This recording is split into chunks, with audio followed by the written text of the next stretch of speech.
Muy buenos días, muy buenas tardes, muy buenas noches, dependiendo del lugar donde esté usted escuchando este podcast. Mi nombre es Alexis Angulo y le quiero dar la bienvenida a su programa, Desde Polonia, en español.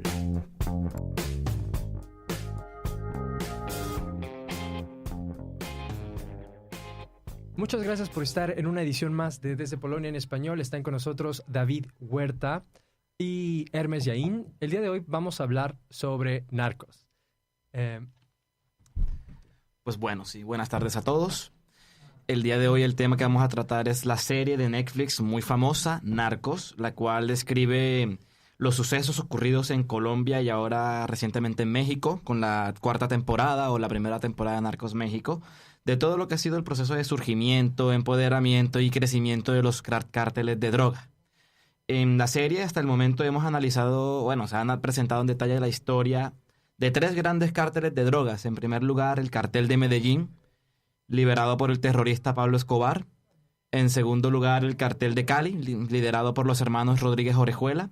Y estas historias del cartel de Cali y el cartel de Medellín corresponden a las tres primeras temporadas. Y recientemente, que en Narcos México se nos presenta la aparición del cartel de Guadalajara. Entonces, el día de hoy vamos a revisar la sinopsis de los episodios. Aquí, por mi parte, se ve representada Colombia, pero también está presente México en David. ¿Qué tal, David? ¿Cómo estás? Hola chicos, muchas gracias por la invitación. Y pues nada, vamos a hablar un poquillo de, como ya lo mencionó Hermes, de la serie de Narcos, de el impacto que ha tenido en Colombia con sus primeras temporadas y en la nueva temporada con Narcos México, principalmente que se llevó a cabo en mi país de origen. Y pues listo, vamos a platicar un poquillo de eso. Bueno, en primer lugar, así, ¿qué te pareció a ti la serie? Digamos, como material audiovisual para ver en tu casa. Ok, para material como de entretenimiento, me parece una serie excelente. Especialmente la primera temporada, donde hablan sobre básicamente cómo el narcotraficante Pablo Escobar va construyendo un poco su imperio de droga. Es una producción magnífica, en mi opinión. La calidad de los actores, especialmente el actor que interpreta a Pablo, que se me fue el nombre. Wagner Moura, que es un actor nacido en El Salvador, pero también que vivió en Brasil. Entonces creo que es una representación muy buena. Su actuación es ideal. Y bueno, conforme va avanzando la serie, temporada 2, temporada 3, temporada 4, la serie, en mi opinión, va cayendo un poquito de... la calidad ya no es tan buena como la primera, creo. Y eso es lo que pienso. A mí me parece que la serie, como material audiovisual, es bien interesante. Tiene una producción de alta calidad. Sí. Digamos, desde las escenas de drama hasta las escenas de acción son muy bien hechas. Sí, así es. Y me sorprende mucho también que, por ejemplo, en Colombia, que es un país donde si bien hay una tradición de película, de cine independiente, muchas telenovelas colombianas han sido famosas en el mundo, pues tal nivel de producción no se había alcanzado en el país, pensaría yo. Yo por el contrario sí creo que todas las temporadas están muy bien hechas. Hasta ahora me parece que la serie no me ha defraudado en ese aspecto de la calidad de la historia, de la calidad de los personajes. Y bueno, vale aclarar también que en todo caso la serie aclara siempre al principio de cada episodio que es un dramatizado, así que los episodios no corresponden al 100% con la realidad, pero aún así logran precisamente con esa dramatización hacer que la serie siga siendo interesante. Entonces por ese lado, muy bien ganado. Y bueno, avanzando un poquito más, los temas de las temporadas, ¿no? Como bien lo había contado David, la primera temporada es el crecimiento y la aparición del cartel de Medellín. Entonces, ¿qué te gustó de la primera temporada o qué hechos memorables tenemos? Aquí tenemos, por ejemplo, la sinopsis de los episodios en Netflix, donde el primer episodio se llama Descenso. Okay. Bueno, yo... digamos, como mexicano, donde el problema del narcotráfico es algo en la actualidad que es uno de los principales problemas con el que vivimos día a día los mexicanos. Yo desconocía a Pablo Escobar en su totalidad. Más bien, obviamente había escuchado de él, pero no sabía absolutamente nada de la historia. Y cuando vi el primer capítulo, la primera aparición del actor Pablo Escobar,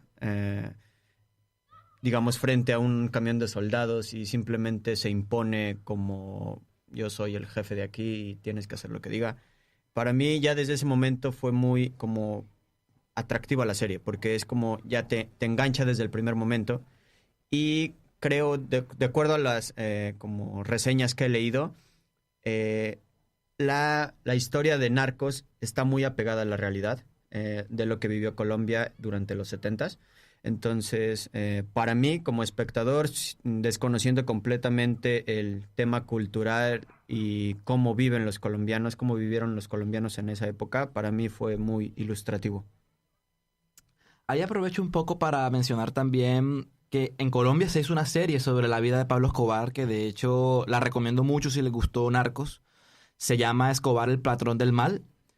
Y la serie tiene aproximadamente unos 140, 150 episodios narrando todo desde la infancia de Pablo hasta su caída, ¿no? De hecho, el primer episodio ya te muestra esos puntos cúlmines, como cuando empezó con el contrabando, que precisamente la escena que vemos al principio del camión es que Pablo está llevando un contrabando, es decir, mercancía tipo electrodomésticos que no paga impuestos, licor. Y él muestra cómo a través de su persuasión, ya desde la violencia, lograba pasar los convoys militares que se encargan de proteger el comercio. Y esto ya nos lleva de entrada al punto primero que permite el surgimiento de los carteles, y es la falta, de control y de presencia del Estado en muchas regiones de Colombia. Colombia es un país que desde su nacimiento ha estado en guerra. La primera guerra civil fue a los 3 años. En el libro de García Márquez, El general en su laberinto, García Márquez menciona que esa fue la primera de las 49 guerras civiles que habríamos de ver en los siguientes 2 siglos de historia. Y en ese tira y jala, la gente nunca ha tenido una confianza plena en el Estado. La gente, por ejemplo, trata siempre de vivir de una manera en la cual decimos que el vivo vive del bobo. Dado que no hay un control, no hay ninguna autoridad que te haga digamos, prever que te tienes que ser un buen ciudadano, sino que tú haces lo que quieres, pues la gente compraba contrabando, la gente traficaba, la gente llevaba armas, la gente mataba simplemente a alguien porque tenía negocios y tú no querías tener competencia. Y Pablo Escobar fue una persona que, y eso lo muestra en El patrón del mal, desde la casa le inculcaron esta filosofía del vivo vive del bobo. Entonces muestran cómo Pablo sobornaba a sus compañeros de clase para robar exámenes, cómo empezó a trabajar de seguridad de un contrabandista en Medellín, y a partir de ese momento empieza a avanzar en la cadena de este contrabandista hasta volverse el otro contrabandista más, y es en este momento, cuando él ya es un contrabandista más, que se empieza a traficar con drogas en Colombia en la época de los 70s y los 80s. Así que tenemos un país desigual, un país donde no hay oportunidades para salir adelante y donde el dinero fácil es una tentación, porque con la violencia tú puedes lograr lo que quieras. Entonces Pablo no es quien inicia la cadena. Pablo es quien mejor sabe jugar el juego de esta cadena de acontecimientos. Y sí, ese liderazgo que tú mencionas se ve en ese primer episodio cuando soborna, y cuando no aceptan el soborno, pues amenaza a los policías. Y más adelante seguiremos hablando de su capacidad persuasiva a través de la violencia. Así es. Y bueno, yo nunca he ido a Colombia, jamás. Quisiera ir. He escuchado de algunos amigos mexicanos que van, pero en la actualidad creo que lo que hablábamos antes de entrar al aire, de los estereotipos, de cómo nos ilustran a colombianos, mexicanos y principalmente a todos los latinoamericanos, de que creen que por ser mexicano ya vivimos inmersos en el mundo de la droga. ¿Cómo es Colombia ahora? ¿Qué imagen tienes tú de, por ejemplo, de Pablo Escobar? ¿Cuál es como lo que piensas de él? Uy, no puedo decir malas palabras al aire, pero una persona repudiable. Okay. Diría, es un símbolo de la violencia, la desigualdad, la corrupción, de todo lo malo que ha habido en Colombia en los años. Es una persona que tristemente, y en parte a través de la serie, ese es un tema que quiero tocar también, que de alguna manera la publicidad de Netflix ha romantizado la visión del narco, aunque si bien cuando uno ve la serie se da cuenta que sí lo retratan como el villano que fue en la vida real, pero un poco las campañas de marketing y la gente que gira en torno a un romanticismo a lo narco, a Pablo Escobar, a los estilos. Y aquí en Colombia especialmente hay un grupo en Facebook que se llama Colombianos en Polonia. Siempre estamos comentando, muchachos, me pasó esto, muchachos, me pasó esto otro. Por ejemplo, alguna vez alguien iba a hacer una fiesta estilo Narcos en Viña, en la que tocaba ir vestido como Pablo Escobar y cosas ¿Verdad? por el estilo. Y uno es como, oh, por Dios, es como si yo hiciera aquí en Varsovia una fiesta con esbálticas y con bigotitos de Hitler, como, no, Sí. parce. Entonces, no, para nosotros Pablo Escobar es un símbolo de todo ese pasado y estereotipo que queremos dejar de lado porque cosas frustrantes, y como te comentaba también fuera de micrófonos, una vez en Novi Sad, conociendo muchos extranjeros, mucho gusto, yo soy Hermes de Colombia, entonces un muchacho de Turquía, si mal no recuerdo, pero bueno, no es importante, me dice, colombiano, y hace este gesto de que estuviera inhalando cocaína, y salta y se abre la chaqueta y me muestra una playera de Pablo Escobar, y yo decía, oh por Dios, que las víctimas de sus 649 ataques terroristas lo perdonen, que a la gente se le olvida que de verdad fue grandísimo el dolor y grandísimo el estado de conmoción en el que quedó el país en tiempos de Pablo Escobar. Y precisamente esa ola de violencia que se empieza a desatar por la lucha de control de poder se va reflejando en la serie. Por ejemplo, en el episodio 2, que es la espada de Simón Bolívar, narran, pues bueno, toda la historia va desde el principio con el tema de la DEA, viajando a Colombia y tratando de controlar el tráfico porque se volvió incontrolable en muy corto tiempo. Pasamos de enviar un par de, digamos, de kilos de cocaína en pasajeros en aviones a mandar vuelos enteros. Y la situación de violencia fue incrementando. Yo siempre he pensado que el tema del narcotráfico funciona mucho como el tema feudal, en el que si un rey quiere los territorios de otro rey, sencillamente lo mata y ya, y no hay ningún libre mercado, allí no hay ningún control, y precisamente ese Monopolios. aspecto, exacto, es una pelea física por el monopolio, dado que no hay ningún control, ninguna regulación, y además es un negocio ilegal, lo que hace que también sea muy profitable. Ok, regresando un poco al tema de Netflix, obviamente está exagerado y como exageran la cultura del narcotráfico, de cómo viven en excesos, cómo... Uy, ya sabes que yo pensaría que no. Ok, no, pero mi punto es, por ejemplo, dices que en Colombia, obviamente la imagen de Pablo Escobar no es buena, digamos, ¿ok? Pero hay producciones colombianas que hablan del narcotráfico. Muchísimas. ¿Y por qué pasa Porque eso? pasa eso y de hecho muchos colombianos lo critican. Digamos que hay dos secciones de la sociedad. Una que dice es importante conocer la historia para no repetirla. Ujú. Y por eso es importante entender qué hicieron estos grupos al margen de la ley durante tantos años. Pero también están los grupos que dicen no podemos seguir haciendo apologías a las drogas, no podemos seguir atados al pasado. Tenemos que dejar eso salir para poder avanzar en la historia. Y sí, hay un debate interno en el mismo país. Y por otro lado, volviendo al tema de la serie, yo creo que la serie sí retrata muy bien la realidad. Ahora, por ejemplo, en el segundo capítulo, mencionando, vamos a ir rápidamente a los capítulos que claro. sé que no tenemos tiempo. La espada de Simón Bolívar muestra cómo Pablo Escobar hace que los narcos empiecen a trabajar juntos, que de alguna manera es como la fundación no oficial del cartel de Medellín, puesto que el negocio de las drogas estaba entre varios que se apoyaban, eliminaban a unos, pero se apoyaban entre ellos también, pues sabían que no todos eran fáciles de sobrepasar, no eran rivales fáciles de llevar. Y aquí muestran además otra rama de la violencia en Colombia, porque en la época de los 70s y 80s no teníamos solo los narcotraficantes. De hecho, ellos fueron de los últimos en llegar al juego. Teníamos ya desde hace más de 15, 20 años antes de la llegada de los carteles, los grupos de guerrillas armados en armas, de los cuales los tres más recordados son las FARC, que se desmovilizaron hace Ujú. poco, en el 2016, el ELN, que todavía está delinquiendo, y el movimiento 19 de abril o M19, que este es el que se habla en el segundo episodio de Narcos, cuando este jefe guerrillero Iván el Terrible roba la espada a Simón Bolívar del Museo Quinta de Bolívar y secuestra a la hija, a una de las hijas de la familia de los Ochoa. Sí. Y bueno, retrata cómo los narcos empiezan a hacer esta guerra despiadada contra la guerrilla también. Y además está el aspecto fuerza pública colombiana, el ejército y la policía, que limpios no son en realidad. Ok. Sí, y también, bueno, esto de lo que mencionas de cómo organizó Pablo Escobar como un grupo de grupos criminales en uno. En esto, en la nueva temporada de Narcos México, como pasa el mismo escenario, donde el líder del grupo criminal, que es interpretado por el actor mexicano Diego Luna, que Félix Gallardo. sí, pero bueno, creo que Diego Luna hace un papel excelente. No, Diego Es Luna uno hace un de papel excelente. Es uno de los mejores actores en México ahora. Pero sí, él es como, digamos, para mí lo que es, o sea, como, digamos, algo bueno de los narcos. Digamos, si se hubieran dedicado a algo legal, tal vez serían una de las personas más exitosas del planeta Tierra. Este es el caso de, por ejemplo, de este personaje o del mismo Chapo Guzmán, que como sin recursos, sin estudios, sin nada, o sea, solamente a base de violencia, etcétera, como en la edad antigua, pudieron forjar tantos imperios.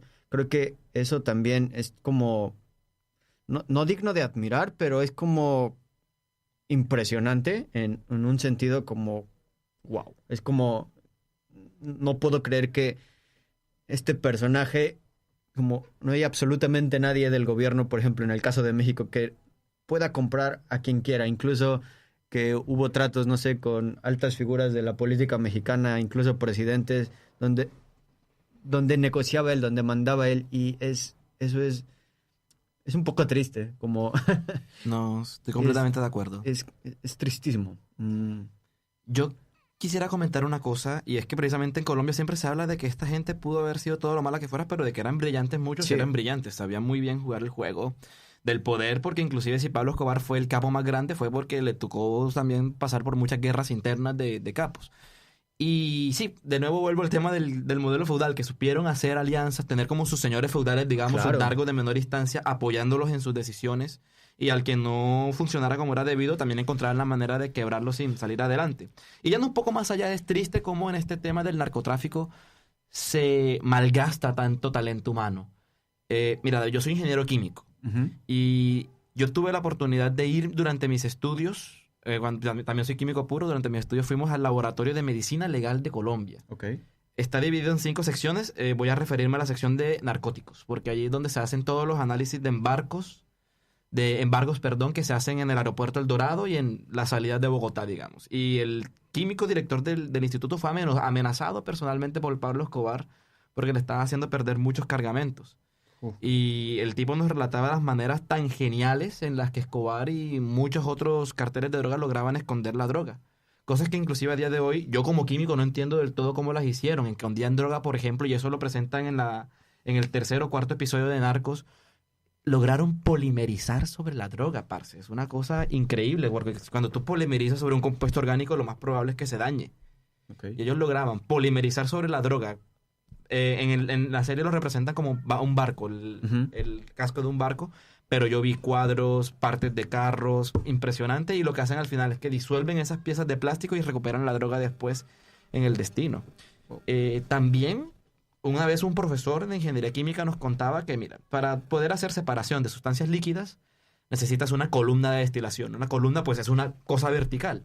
Pues los ingenieros químicos que trabajaron en la selva eran tan brillantes en lo que conseguía Pablo Escobar y que no conseguían oportunidades en el mercado laboral colombiano, pero sí en la selva, lograron diseñar columnas de destilación horizontales para que no las vieran los helicópteros. Y las escondían. Inclusive, ya yéndome un poco al plano más conocido, yo tengo un amigo que me comentaba que un compañero del egresado de la universidad en Colombia también se fue a trabajar 3 meses al monte como lo que nosotros llamamos químicos volátiles. Le decimos químicos volátiles porque o se desaparecen a los 3 meses o los desaparecen a los 3 meses porque saben mucho. Y el tipo trabajó, y de hecho uno no va como químico al monte a hacer droga, no, uno va a mejorar las tecnologías que ellos utilizan para hacerlo. Y este tipo dedicó un buen tiempo para mejorar la cepa de drogas, era un experto en productos naturales y encontrar la manera de hacer extracciones más eficientes. Y el tipo con el dinero que obtuvo se fue a Australia, se pagó su doctorado, se compró una casa, le compró una casa a la mamá, se compró un carro, le pagó las deudas a la mamá. Eso sí, no puede volver a Colombia nunca. No, claro. Pero esto precisamente lo que tú dices, tanto talento humano desperdiciado es un tema brutal. Y hablando de talento humano, Pablo Escobar fue tan inteligente que hasta congresista de Colombia, óigase bien, congresista de Colombia fue, que es lo que nos relata el episodio 3. Sí, eso es... Yo cuando estaba viendo ese capítulo era como... Es como irreal que haya pasado eso. Es como típica película, no sé, donde... No sé, tipo El Padrino, no sé, algo así como... Parece que alguien lo inventó, pero es como que un narcotráfico donde todo el mundo sabe que es narcotraficante, que pueda ya estar en el poder, estar en el gobierno es no sé, es algo que yo lo veía así como es increíble, es De hecho, no lo puedo creer. Sí. Es una cosa sorprendente, pero es más sorprendente que aún siga pasando. Porque, de hecho, en la tercera temporada, vamos a empezar a hablar un poquito de spoilers porque vamos haciendo los temas. En la tercera temporada vemos cómo el presidente de Colombia, siguiente a Gaviria, Ernesto Samper, y es una cosa que a mí me duele mucho como colombiano, recibió dinero de parte del cartel de Cali, y precisamente durante la persecución del cartel de Cali siempre dice que fue muy laxo el gobierno colombiano, pues porque no lo querían atrapar en realidad, tenían sobornado hasta el ministro de Defensa. Entonces, cuando la DEA cae en cuenta de ese complot y hace la requisición al gobierno colombiano, allí sí los atraparon al poco tiempo, para que te des cuenta del nivel de influencia tan grande que hay.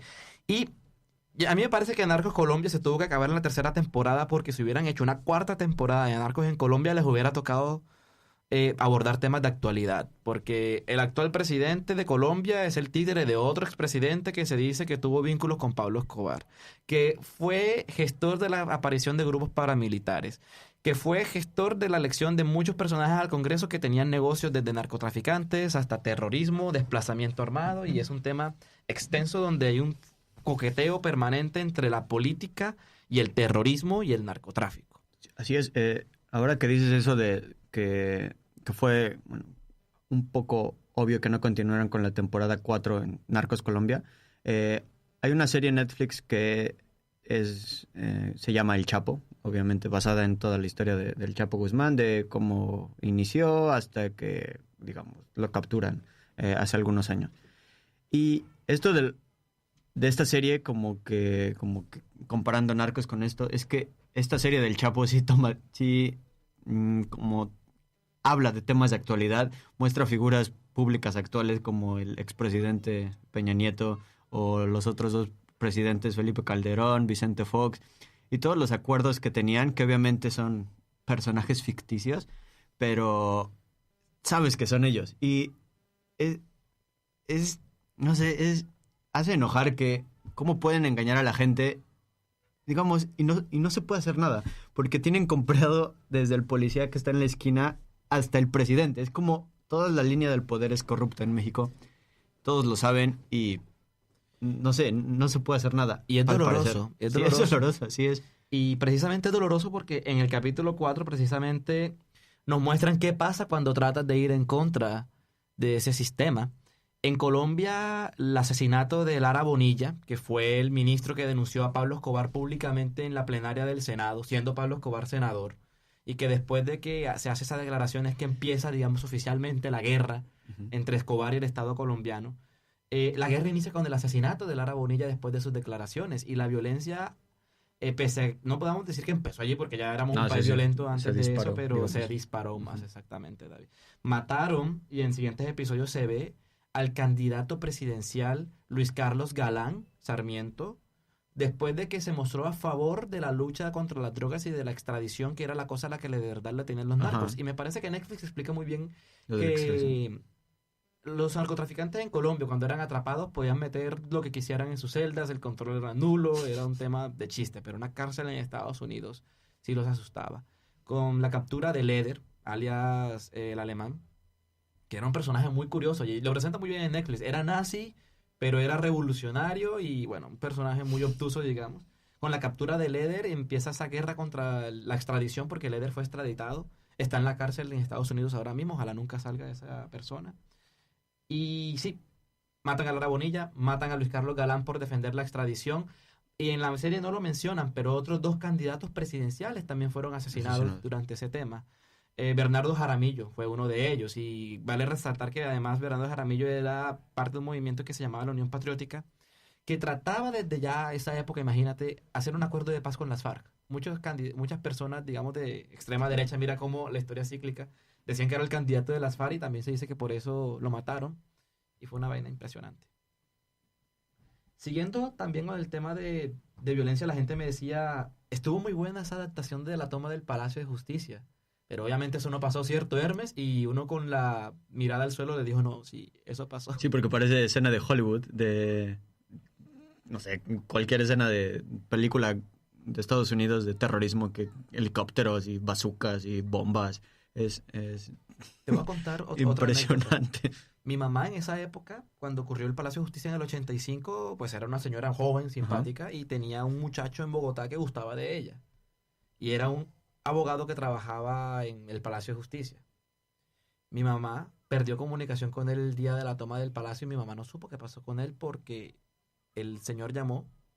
Carmen, mira, no sé qué pasó, aquí está el ejército, están tirando balas, no sé qué ocurre, por favor, llama a la policía, llama a los radios, no sé, comunica, no sabemos qué pasa. Y desapareció la llamada, se colgó. Y en el momento, a las pocas horas, mi mamá se enteró de lo que pasaba. Y de hecho, Netflix tocó el tema con guantes de cirujano. Te cuento por qué. Cuando ocurrió la toma del Palacio de Justicia, nosotros teníamos un presidente muy huevón. Bueno, en realidad siempre hemos tenido presidentes huevones, pero... Como toda Latinoamérica. El tema es que este presidente no cayó en cuenta que lo que había era una invasión al completo órgano judicial de Colombia. Y el tipo mandó deliberadamente al ejército, que no diferenciaba entre guerrilleros, altos mandos de las cortes o quien fuera, le dieron balas parejo a todo el mundo y se cree que el ejército lo hizo a propósito también porque había muchos procesos contra el ejército que se estaban llevando a cabo en la Corte Suprema de Justicia. Y durante el momento de la toma, María Emma Mejía, que era ministra en ese momento, si mal no recuerdo, hizo que se cambiara cualquier transmisión de televisión de lo que estaba ocurriendo en el momento para un partido de fútbol. El país entero quedó sin saber qué estaba pasando y es a día de hoy y varios generales han sido judicializados. Todavía hay personas que se cree que salieron vivas del palacio, que el ejército las tomó, las sacó vivas porque hay videos y después el ejército las reportó como desaparecidas. Y muchos de esos cadáveres de esas personas después fueron encontrados en los pabellones del ejército como a 1 hora de bus yendo desde el centro de Bogotá. Entonces se cree que el mismo ejército aprovechó y saneó sus cuentas. Se cree que el M-19 saneó sus cuentas. Pablo Escobar, con todo el registro, que eso sí pasó, que tenía en el palacio, saneó sus cuentas. Y el ejército también. Entonces fue una derroche de violencia a lo colombiano ese día terrible. El Palacio de Justicia quedó destruido y tocó reconstruirlo. Y de hecho el actual Palacio de Justicia fue construido pensando en que nunca más se lo volvieran a tomar y que nunca más metieran un tanque por la puerta principal. Es imposible ahora. Wow. Y en tu opinión, estas series televisivas de narcotráfico, ¿en tu opinión crees que deban seguir o no? Me parece que vale la pena mostrar la historia, sí. Pero definitivamente desromantizando a la figura del narcotraficante. Sí, estoy de acuerdo. Bueno, avanzando con la serie, ya llegando casi al final de la temporada, es muy el desarrollo de la guerra contra el Estado colombiano. Y es impresionante. Pablo Escobar y Rodríguez Gacha han sido las únicas 2 personas de las cuales tengo conocimiento que le han declarado la guerra a un país. Y la sostuvieron por más de 4 años. En las que le daban al ejército, le daban a la policía y viceversa. Pablo Escobar mataba en Medellín, aprovechándose de la Comuna 13. Y aquí vamos a tocar el tema tabú de el Robin Hood paisa, como le decían, que eso también lo mencionan en la serie. Dar dinero a los pobres. Es un absurdo, pero es que, bueno, en el caso de México, por ejemplo, en comunidades rurales donde tristemente mueren de hambre las personas, creo que si el narcotráfico es una salida fácil para ellos porque, pues, sí, bien o no, pueden hacer dinero rápidamente y ayudar a sus familias. Y también creo que por eso lo de idolatran un poco a los narcos en México, al menos. En Colombia también, en esas comunas en particular. Sí, obviamente en comunidades donde los narcos se forjaron, sí, creo que incluso los habitantes de ciertas comunidades los respaldan, los protegen, jamás van a delatarlos. Y es porque, bueno, yo tuve una historia de cuando estudiaba en la Ciudad de México. Nos mandaban a hacer servicio social a la sierra en Chiapas, en uno de los estados más pobres de México. Y dale, íbamos de la universidad, no sé, 20 estudiantes. Un día íbamos caminando en una plaza pública, iba con 2 amigos. Íbamos caminando en el centro y un tipo con sombrero, como digamos típico narco mexicano en película, sombrero, pistola, se para frente a nosotros y nos dice, entren a ese lugar, como a ese bar. Es como nosotros, no, es como entren y ya, como que se va a agarrar la pistola. Entramos y dijimos, pues ya ni modo. Es como, entras y está un tipo como de película sentado, así como gordo, con sombrero, una pistola de oro ahí en la mesa, tomando. Es como, pasen, siéntense. Y es como, yo me estaba muriendo de miedo. Es como, ya dije, ya morí aquí. Y simplemente, así nos dice, ¿quieren algo de beber, algo de comer? Y nosotros, así, ni hablar podíamos. No. Y nos dice, no se espanten, tranquilo. Es como, me llamo tal. Bueno, como ven, tomé decisiones equivocadas en mi vida. Tomé el camino fácil. Pero nada más los quería invitar a platicar un poco porque ustedes, universidad, vienen cada año a esta comunidad, siempre nos ayudan a la comunidad trayendo comida, despensas, enseñando matemáticas, inglés, etcétera. Y ustedes vinieron cuando yo era niño y como ya les dije, yo decidí que eso no me interesaba, me decidí a ser, digamos, sicario y pues me va bien. Pero ustedes tranquilos, todos los miembros de su universidad son bienvenidos. En caso de que necesiten algo, cualquier cosa, simplemente me avisan y listo. Si no quieren nada de beber, pues retírense. Mucha suerte. Y salimos ahí, fue como... Es tan absurdo que pase eso. Es como... Tal vez ese era mi último día de mi vida y salgo de ahí, es como... Ya ves, no sé, como me sentí renacido. Es increíble cómo toda la comunidad, absolutamente todos, incluso tal vez policías sabían que ese narco estaba ahí, en medio del pueblo, y nadie sabía nada, nadie decía nada, y no sé, es triste. Todos lo sabían, sí, nadie todos, lo exacto. relata. Eso sí, y creo que incluso en la actualidad, bueno, esto pasó hace algunos años, sigue siendo muy frecuente. Sí, y es precisamente ese juego del poder, David. Estoy completamente identificado con tu historia. Eso pasa más frecuentemente de lo que nos gustaría aceptarlo. Y vale, siguiendo entonces con este tema de que sí, los narcotraficantes de hecho entraron en las comunidades aprovechándose de ese abandono del Estado. Yo pienso Sí, que claro. en parte si esta persona tenía tanto poder ayer era porque el Estado se hacía el de la vista gorda o trabajaba con él de alguna manera. Sí, alguna de las dos posibilidades. Y Pablo Escobar precisamente entra en la Comuna 13 de Medellín regalando dinero, haciéndole la vida fácil a la gente porque él sabía que si se ganaba el favor popular de las personas, claro.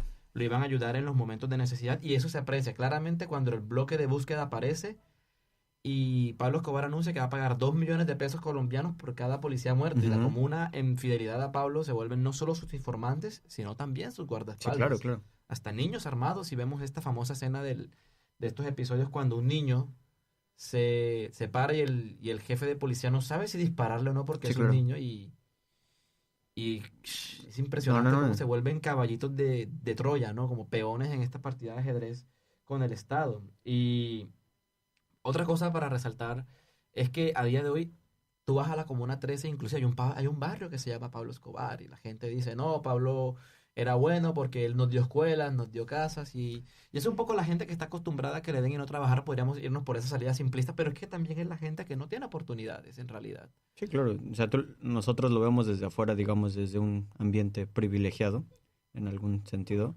pero la gente que le toca vivir eso desde ahí es como... Creo que, bueno, o sea, los entiendo en un punto, pero sí es... no nací en las mismas circunstancias que ellos y por lo tanto no podría entender en su totalidad lo que sienten, lo que piensan, la manera en que actúan. Sí. Avanzando también en la historia, vemos entonces cómo empieza esta guerra entre el Estado colombiano y los narcos y cómo poco a poco hay bajas de lado y lado. Me quiero referir ahora a la muerte de alias el Mexicano, que era el segundo hombre del cartel de Medellín, Rodríguez Gacha. Era en realidad bogotano, según tengo entendido, del interior de Colombia y era un esmeraldero. Otro sector que está lleno de violencia en Colombia actualmente, puesto que el tema de las esmeraldas de nuevo es muy feudal y hay muchos, no digamos capos, pero sí dueños de grandes minas de esmeraldas que son acusados de explotar a su gente, que también limpian sus cuentas de maneras no muy ortodoxas. Y Rodríguez Gacha fue una persona que en esta guerra se armó hasta los dientes con su guardaespaldas. Y de hecho fue en una comunicación que se detectó que él estaba en Tolú, Sucre. Sucre es mi departamento en Colombia, es decir, como mi estado en Colombia. Okay. Y cuando llega el bloque de búsqueda a por Gacha, se da esta persecución del helicóptero, el tema de que llegan a la playa y se dan tiros y todo el cuento. Eso también ocurrió. ¿Y si es verdad que mataron ahí a su hijo? Sí, también, Sí. eso fue cierto. Y de hecho, Tolú está junto al mar y mi ciudad, Sincelejo, está en camino más hacia el interior. Estamos como una media hora del mar. Pero Gacha logró escapar en una camioneta roja y de hecho en Netflix también le hicieron roja. Eso me sorprendió. Y Gacha iba escapando con el hijo y yo siempre que me acuerdo de eso por como lo escribieron mis papás, que mis papás ya estaban en mi ciudad cuando pasó eso y vieron el cadáver y todo después, pues bueno, no sé si lo vieron en vivo, pero sí, las fotos se hicieron virales. El tema fue que tú has jugado Grand Theft Auto. Sí, claro. San Andreas, bueno, haz de cuenta que fue como tener 6 estrellas en Grand Theft Auto, la persecución. Madre. Lo perseguía el ejército, la marina, la policía, todos estaban detrás de él. De hecho, a él lo matan desde un helicóptero, así como pasa en la serie, pero tenía entendido que de un arma de gran calibre. La foto se encuentra en Google si la buscan y se ve que su cadera quedó desfigurada. De hecho, la manera de identificar que sí era él fue con las marcas dentales. Y pues toda la brutalidad de esa escena que, digamos, viendo la serie como una cosa de acción, uno dice, wow, qué chévere la escena, pues en la vida real, pues... Es claro, no. Y en mi ciudad, pues precisamente Gacha tenía muchas propiedades en mi departamento. En mi ciudad a día de hoy hay un edificio, todo el mundo lo llama el edificio de Gacha. Lo empezaron en los 80s y cuando lo mataron quedó en obra negra. O sea, están las columnas como los pisos hechos, pero no están repelladas las paredes. Okay. Y le decimos el monumento a la corrupción. Porque desde que mataron a Gacha, las autoridades ni de la ciudad ni del país lograron hacer una expropiación efectiva del predio, ni lo derrumbaron, ni lo permitieron hacer otro edificio, ni nada. Ahí está, tal cual como está cuando murió Gacha. Wow. No tenía idea de eso. Y en ese avance, digamos, de la guerra contra las drogas, Escobar encontró su punto perfecto después de la muerte de Gacha y también para consolidar su poder en el cartel de Medellín. Y es uno de los episodios más humillantes de la historia colombiana. La catedral. La catedral fue la cárcel en la que Pablo Escobar aceptó entregarse al gobierno colombiano, siendo su cárcel. Es la que hizo, ¿no? Es la cárcel que hizo. Y sí, también existe. Si algún día van a Medellín, tristemente la pueden ir a visitar. Pablo Escobar desde allí siguió dirigiendo todas las operaciones del cartel de Medellín.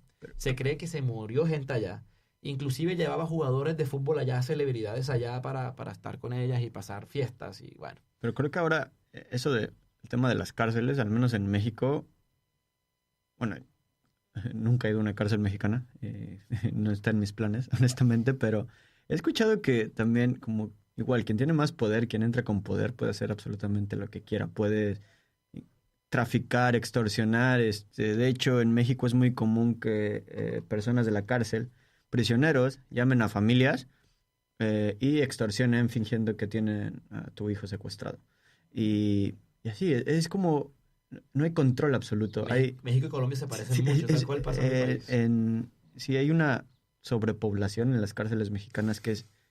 que, digamos, viven en condiciones no buenas. No es como, digamos, la cárcel americana que ves en las películas donde cada uno tiene su celda, su cama, etcétera. En cárceles mexicanas creo que, no sé, en una celda pueden dormir hasta 10 personas. Entonces, pero también es impresionante cómo, digamos, si entraste siendo un líder criminal en la cárcel, simplemente te vas a sentir como en casa porque vas a seguir mandando y haciendo lo que quieras. Y también es lo mismo un poquito reflejado en ese capítulo de la catedral que mencionas de Pablo Escobar cuando estuvo encarcelado en su propia cárcel. Con su propia seguridad y... Un absurdo total. Fue tal el caso que cuando el gobierno colombiano se dio cuenta, bueno, ya lo sabían, pero digamos que ya la DEA los obligó a darse cuenta de que Pablo seguía delinquiendo desde la cárcel, la misma seguridad de la cárcel pagada por el Estado colombiano trató de defender a Escobar y pese a los helicópteros, y de nuevo Pablo tenía como 6 estrellas en ese momento, pudo escapar de la catedral. Sí, no. Y en la serie lo reflejan muy bien, que de hecho es el final de la temporada 1, que un batallón, digamos, pequeñito, un grupo pequeño de soldados lo encuentra y él dice, ¿con quién cree que se está metiendo, huevón? Uh-huh. Y el tipo pasa por allí como si fuera agua entre piedras. Sí, Y tristemente lo que menciona David de la sobrepoblación es otro tema en lo que compartimos Colombia y México en las cárceles. Igual pasa en las cárceles colombianas que muchos delincuentes tienen reducciones absurdas de su pena, tienen casa por cárcel, les dan permiso, ha pasado que dan permisos a reclusos por asesinato para que salgan, yo no sé por qué les dan permiso, y cuando salen vuelven y delinquen y vuelven a la cárcel, es como, oh por Dios, es un absurdo. Sí, el sistema judicial mexicano es... No, el de Colombia es un chiste. Sí, es un chiste. Y empezando la temporada 2 tenemos una cosa curiosa, la temporada 1, a mi parecer, fue a toda velocidad. Cubrió desde el inicio de Pablo hasta la catedral, y la temporada 2, en el mismo número de episodios, relata desde lo de la catedral hasta... Es que creo que la temporada 1 fue como la prueba de Netflix de esta serie va a gustar o no. Sí. Intentaron meter absolutamente toda la historia y se dieron cuenta que fue un éxito. Y creo que el éxito de esta temporada fue que como metieron tanta intensidad en cada capítulo, creo que ya, eso fue el éxito de Netflix. Y en mi opinión creo que jamás podrán llegar a ese nivel de la temporada 1. Poder meter tanta historia en una temporada es un challenge. Sí, sin duda sí, alguna. sí. Es un reto total. Pero bueno, volviendo al tema, la segunda temporada de Narcos nos refiere también a la guerra entre el cártel de Medellín y el cártel de Cali. Medellín y Cali tenían esquemas de gobierno muy diferentes, eso lo explica precisamente la serie y muestra cómo el cartel de Cali, si bien era un cartel de narcotraficantes bien grande, era mucho más discreto. Y de hecho en Colombia esa discreción se percibió en que mientras que Pablo tenía una empresa de taxis multimillonaria, un absurdo, pues el cartel de Cali eran dueños de la famosa cadena de droguerías, Drogas La Rebaja. Ujú. Y era impresionante porque a través de esa fachada de Drogas La Rebaja, que es una cadena de farmacias que está por todo el país, y inclusive ¿Todavía a día existe? de hoy, claro. Wow. El Estado las expropió y yo no sé si la familia tendrá todavía participación, así sea mínima o qué, pero todavía existe. Es probable. Pero inclusive con la fachada de Drogas La Rebaja ellos lograban tener accesos a ciertas cosas que de otra manera hubiera sido más complicado, como acetona, Sí, claro. metanol, digamos, componentes para poder hacer extracción y purificación de cocaína. Ya era un cartel mucho más estructurado.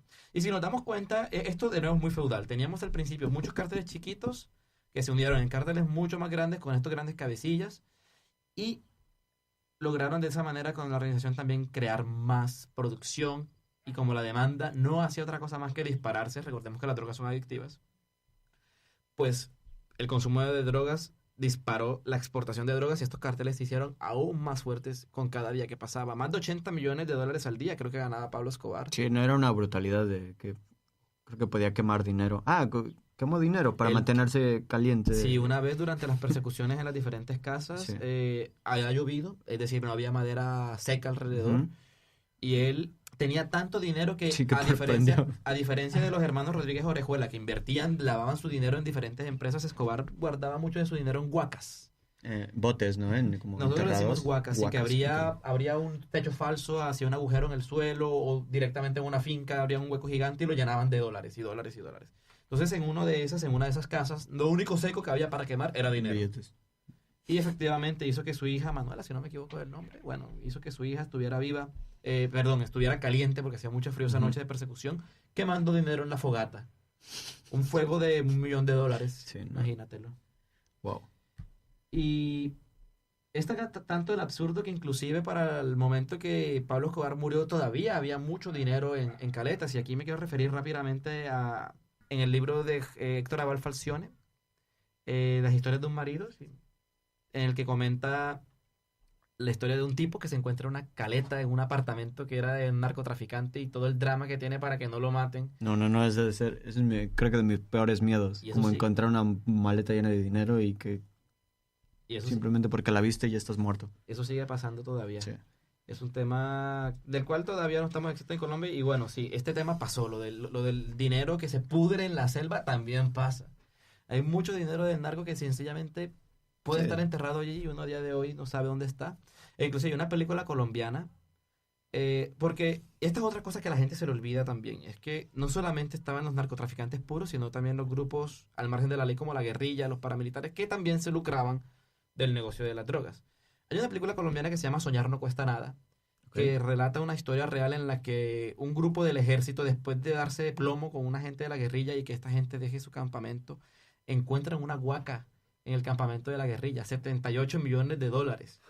Y ellos tenían que haber reportado que encontraron ese dinero, pero no lo hicieron, y en cambio de eso empezaron a comprar propiedades y viajes y noches locas con prostitutas. Y cuando salió a la luz el escándalo por allá en el 2003, 2004 habrá sido esto, fue un gran revuelo nacional porque era el ejército utilizando las platas del narcotráfico en un estilo de vida, nosotros decimos narco, o sea, un narco estilo de vida, con Sí, traquetolletas y traquetos también le decimos nosotros a los narcotraficantes en Colombia. Entonces, sí. El tema es extenso. Hasta ahora No. estamos en la temporada 2, así que es hablar de narco en Latinoamérica creo que es Bueno, infinito. a lo mejor si nos va bien con este tema hacemos segunda entrega. Seguro. Porque me siento mal que no hemos hablado tanto de la 3 ni de México porque hay mucho para mencionar. Pero quisiera escuchar como, tocando rápidamente el tema de México, que también lo presentan en la serie, esa asociación necesaria que hay entre Colombia y México para poder completar el negocio, digamos. Sí, digo, la serie mexicana empieza como en los 70s, donde se forma el primer cártel mexicano, que es el cártel de Guadalajara, y básicamente traficaban marihuana y luego se dieron cuenta que cocaína era el negocio que los hacía millonarios. Ahí contactan a Pablo Escobar y bueno, ahí se hace el encuentro entre Félix Gallardo y Pablo, donde negocian traficar la cocaína. Y sí, esa es la relación, pero para mí es como, también es como un poco de historia donde los temas son reales, donde hay como, si le preguntas a tus familiares, digamos que vivían en esa época, saben que sí, como vieron crecer el problema del narcotráfico en México hasta lo que lo que es hoy en día, donde en muchas partes del país lamentablemente no puedes vivir porque pueden matar simplemente por estar en el lugar equivocado, comiendo con tu familia. Decimos que ese tema de las bombas en Bogotá era eso, no podía salir con tranquilidad. Y además agregaré que en Colombia se dice muchas veces que México tiene que prestar atención a lo que está pasando porque están viviendo nuestros 90s en términos de violencia. Esa época en la que Pablo Escobar hacía tantas matanzas la vemos reflejada muchas veces en las noticias que escuchamos de México. Y la asociación sigue. Hace algunos meses leí que hubo un avión misterioso de México en Medellín, que al parecer miembros de los Z iban a Colombia a ver qué pasaba con las gentes. Y bueno, redondeando también el tema del tráfico de drogas en sí. Vale, acabaron los carteles grandes. Creo que en México ya no hay un solo cartel. Ahora hay varios carteles también en México. En Colombia tenemos varios carteles. Sí, hay muchos carteles en México. Y paradójicamente, contrario a lo que se esperaba con políticas como el Plan Colombia, el consumo de drogas no ha disminuido ni poquito. Han habido muchas muertes y el consumo está disparado. Se sigue enviando mucha droga. De hecho, en Colombia ahora se produce el doble o el triple de droga de lo que se producía en tiempos de Pablo Escobar. ¿Hay alguna droga legal en Colombia? La política. ¿Cuánto tiempo más necesitamos? No, unos 5 minutos. ¿Seguro? Sí. Bueno, cuéntanos bien. Listo. 2:10. ¿Sí? Terminas a las 2:10. Listo. Pero checa bien el reloj. No. Y ahora. ¿Esto quedó funcionando, Alexis? Sí, todo el tiempo está grabando. Perfecto. Este es de esos pedazos que se van en la edición. Un saludo a nuestros oyentes que aquí, bueno, nos apasionamos un poco con el tema. Pero sí, el tema del consumo se ha disparado, ha bajado en las épocas anteriores a Juan Manuel Santos. Hay que reconocer que bajó un poco la producción. En la época de Juan Manuel Santos creció en lo que respecta a Colombia.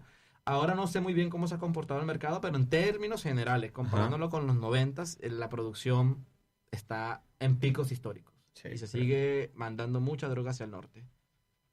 ¿Crees que digamos, porque ahorita es un tema muy tocado con el nuevo gobierno mexicano que entró en poder el 1 de diciembre, y también, como digamos, quitarle un poquito de poder al narco, es la legalización de la marihuana. De hecho, eso acabaría con el poder de los narcos. Y bueno, yo también estoy de acuerdo en la legalización totalmente de las drogas, como, no sé, países primermundistas como Holanda, digamos, donde, como si te quieres drogar, drógate, amigo, es como es tu problema. Eso ahorita está muy fuerte el tema de legalización de marihuana. Eso, ¿tú estás digamos, a favor de eso? Yo creo que precisamente las drogas han generado toda una violencia porque no están controladas. Exacto, sí. Imagínate que la Coca-Cola fuera ilegal, las sodas. Entonces, digamos que entonces podría ser muy buen comerciante, pero si te matan, pues el que venda otra soda, pues va a ser el líder del mercado porque se asegura ser el único que la produce. Y yo creo que eso pasaría con cualquier producto que se prohíba. Sí, como el alcohol en el pasado, a principios bien del dicho, siglo Al pasado. Capone traficaba con alcohol y ahora mismo... Pues, vas a la tienda y simplemente lo compras. Sí, entonces yo estoy a favor de eso, pero creo que en caso de que algún día, hipotéticamente, se legalicen absolutamente todas las drogas, creo que va a haber una ola de violencia brutal. Por ejemplo, si se legaliza la cocaína en México, creo que los narcotraficantes no van a estar nada felices y creo que va a haber, no sé, guerra civil, digamos, o algo parecido. La gente a veces está en contra de la legalización pensando en que va a hacer mucho daño, pero precisamente... Sí, pero a largo plazo creo que es lo Correcto. No, y muchos pensarían que no, eso va a hacer que los carteles se vuelvan más fuertes. Yo creo que el efecto es todo lo contrario. Si Sí. se legaliza el negocio, los carteles van a perder toda su influencia y poder de influencia, perdón la redundancia, en el mundo y en la política. Básicamente resolveríamos el problema aparentemente. Claro, la gente hace pensar en los efectos adversos de la droga que sin duda existen. Pero creo que no es la manera de abordar el problema con bala. Sí, no, porque Es como querer matar la figura mitológica esta, el animal de Hércules, que cuando le cortas una cabeza le le salen sale dos. otra, sí. Y eso hasta ahora es lo que ha pasado con todos los carteles. Ya Ah, no sí, existe claro. el cartel del de Guadalajara, pero está el de Sinaloa y está Sí, el los de Baja Zetas, California. hay infinidad. Si matan o arrestan a un líder criminal, salen 3 más que quieren tomar su lugar. Y en Netflix también hicieron una serie de documentales corticas, son 3 episodios, uno para Colombia, uno para México y otro para Perú. ¿Cómo se llama? Se No lo he llama visto Los narcos de la vida real. Vamos a buscar el buscador Ese no de lo he Netflix. visto. Pero es una serie de documentales con un ex miembro de las Fuerzas Armadas de Estados Unidos. Narcos. Y el muchacho viaja dentro del mundo del narco. Entre los verdaderos narcos se llama. Ah, Entre los verdaderos narcos y te muestran cómo es más o menos la situación actual en los 3 países. Entonces, como vemos, Narcos no es el único producto de Netflix relacionado con narcos. no, tiene mucho y... Y sí vale la pena verlo también como entretenimiento, como ya he dicho al principio, pero también para entender un poco mejor la problemática. Sí. Recordamos, Narcos México, Narcos la original, esta serie de documentales entre los verdaderos narcos, la serie del Chapo del que Chapo. nos mencionabas, y la serie de Pablo Escobar, El Patrón del Mar, todas están disponibles en Netflix. Ok. Y de hecho, esta es la segunda vez que hablamos de Netflix en el podcast. La primera vez fue sobre 1983, la serie de La Netflix. de la polaca. Exacto. Bueno, les recordamos que existe esa serie. Si quieren escuchar nuestro podcast sobre el tema, ahí también está presente en la plataforma. Y bueno, por ahora se nos ha alargado el podcast, pero muy contento de compartir con tu presencia aquí, David. No, muchas gracias nuevamente por la invitación y pues si quieren saber un poquito más de Polonia y México, los invito a seguirme en mi canal Chido Faine. Recomendamos el canal, hay un montón de posts bien interesantes, muchas curiosidades al respecto de la experiencia de David viviendo ya hace más de 6 años, ¿cierto, David? Sí, ya Aquí. 6 años. De hecho, el lunes cumplo 6 años. Wow. 25 de marzo. Bueno, muchas felicidades por todo este tiempo acá. Esperamos Gracias. que sea un tiempo muy provechoso el que te viene también adelante, ¿no? Sí, gracias y pues espero invitaciones futuras para desde Polonia en español. Espero que sí. Sin Que duda. les guste este capítulo y pues nada. Recuerden, como siempre, seguir las redes sociales de sus servidores, especialmente las de David aquí presente, pero también las de Polonia en español. Nos pueden escuchar en iTunes, en Spotify, seguir nuestro perfil en Facebook, nuestra página en Facebook, nuestro Instagram y todas estas redes sociales que ustedes saben que manejamos. Son un montón, no me acuerdo de todas ni siquiera. Y nos vemos en una próxima edición de Polonia en español. Esperemos entonces, dado todo lo que nos quedó por cortar, una segunda Sí. entrega de Narcos, pasando con la temporada 3 y la 4. Entonces, muchas gracias por su presencia. Que pasen un muy feliz día. Gracias chicos, hasta luego. Con nosotros está Manuel Rojas de Vota Berlín, Vota Europa. Hola, ¿qué tal, Manuel? Hola, muchas gracias por tenerme acá en el programa. Quisiera informar a toda la comunidad hispanohablante acá en Varsovia y en Polonia que si usted tienen una nacionalidad europea como la española, la italiana o cualquier otra, tienen el derecho a votar en estas elecciones el 26 de mayo y participar en decidir el futuro de Europa. De verdad, estas elecciones son súper importantes porque vamos a decidir si vamos hacia una Europa que es una comunidad abierta para inmigrantes, que crea oportunidad de estudiar, de trabajar, de crear una vida acá, o seguimos un camino que va hacia la violencia, hacia el racismo, hacia una sociedad que es difícil de vivir como inmigrante de verdad. Y por eso, si tenemos el derecho a voto, tenemos la posibilidad de decidir en cuál dirección nosotros queremos ir. ¿Qué Y podemos hacer para registrarnos? sí, para registrarse se tiene que presentar en la municipalidad de su residencia